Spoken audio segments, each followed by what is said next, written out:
Dear friends, आपका अपने channel please classes में स्वागत है। आज के लेक्चर में आप प्रश्नावली 7.1 के क्वेश्चन नंबर 3 को देखेंगे कि किस प्रकार से हम क्वेश्चन नंबर 3 को हल कर सकते हैं।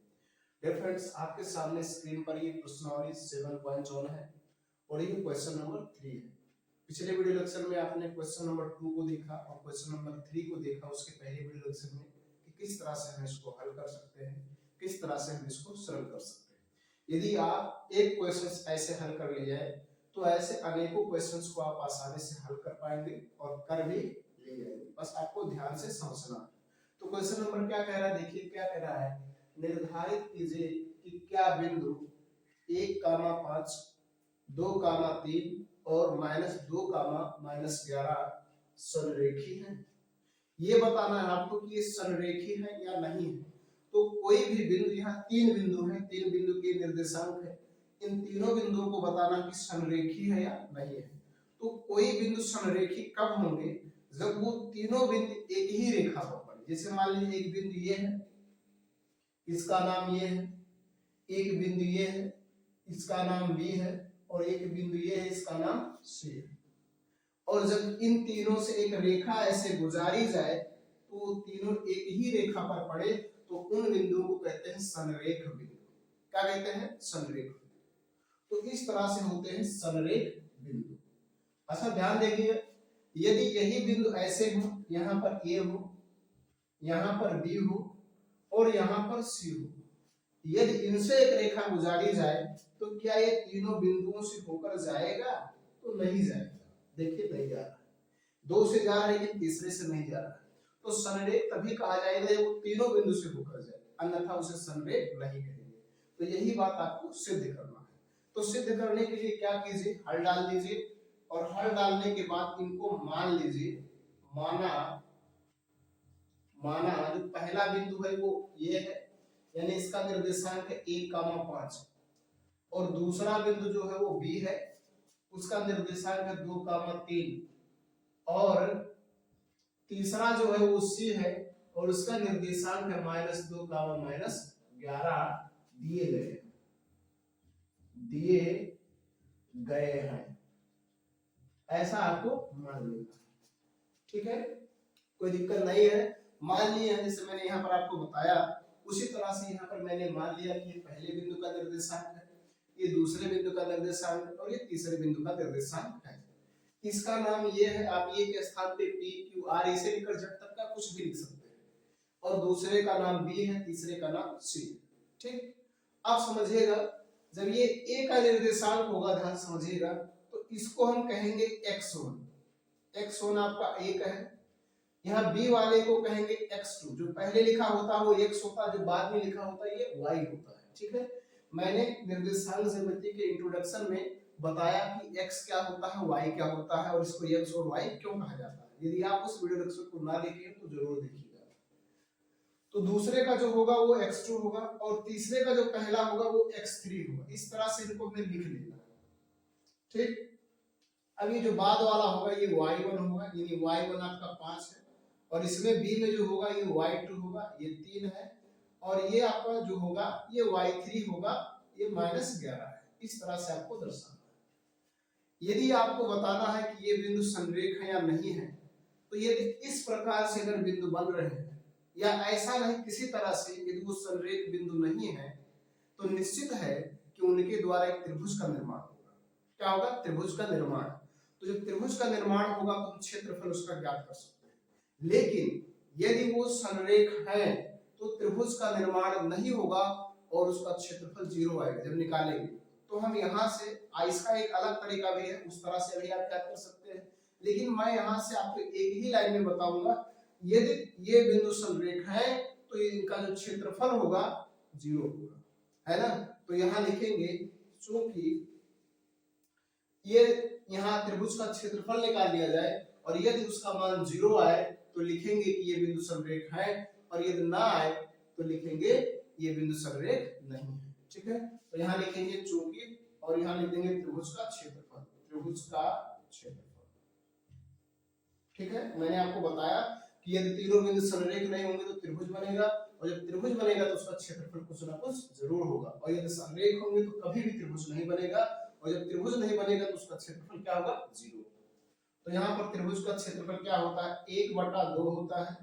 इस तरह से ब्रैकेट बनाएंगे, यहाँ लिखेंगे x1 और यहाँ लिखेंगे y2 माइनस y3, और प्लस फिर लगाएंगे, लिखेंगे x2 और यहाँ लिखेंगे y3 माइनस y1, और फिर लिखेंगे x3 और यहाँ लिखेंगे आपका y1 माइनस y2।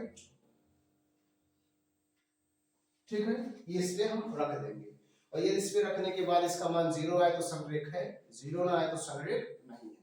अब मैं इसको याद करने का आपको एक ट्रिक बताता हूँ, इस क्षेत्रफल को याद कैसे करेंगे। सोचेंगे त्रिभुज का क्षेत्रफल का सूत्र कितना बड़ा है, आगे इस पे प्रश्नावली भी है और उस पे हम प्रश्नावली पर कई क्वेश्चंस करेंगे।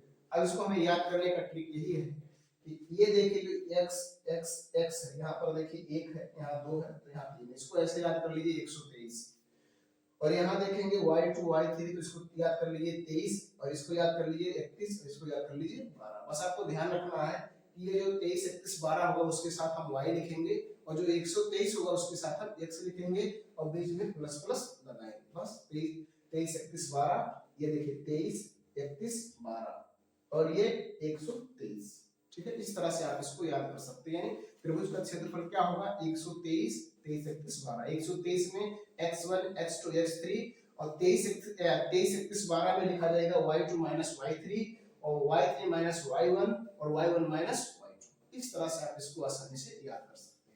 अब यहाँ से वैल्यू को रखा जा रहा है, जो भी मान दिया गया है, तो मान रखा जाए तो 1/2।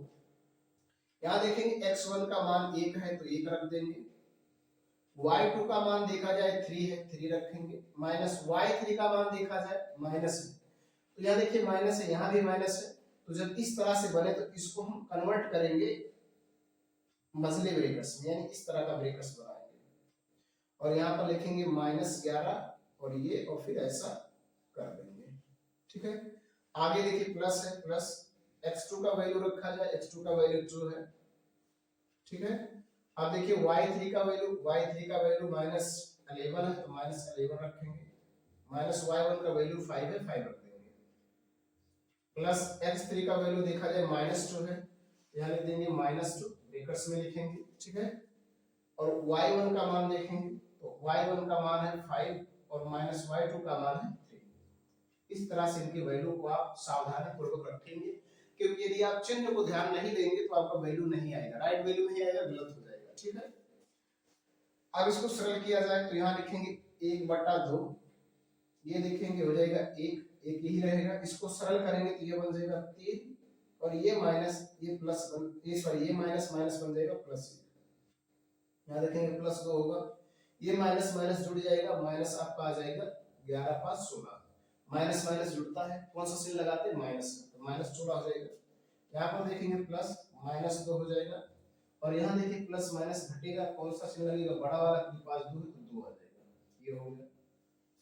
ठीक है, आगे समझिएगा, यहाँ लिख देंगे 1/2, और फिर यहाँ होगा 1 और ये जुड़ जाएगा, 1 3 1 4 हो गया तो गुणे 4 हो जाएगा, और यहाँ इन दोनों का गुणा करेंगे तो माइनस हो जाएगा, 16 दूना 32, प्लस गुणे माइनस माइनस हो जाएगा, यहाँ भी गुणा करेंगे प्लस गुणे माइनस माइनस हो जाएगा, 2 दूना 4।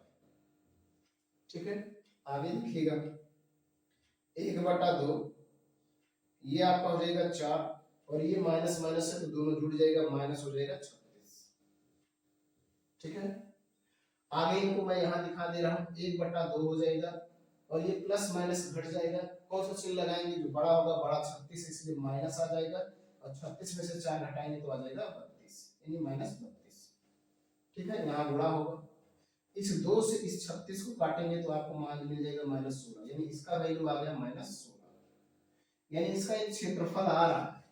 इसका मतलब ये जो तीनों बिंदु हैं ये संरेख नहीं है, तो लिखेंगे अतः ये बिंदु संरेख नहीं है, यानी इन जो बिंदु होंगे ये बिंदु संरेख नहीं है।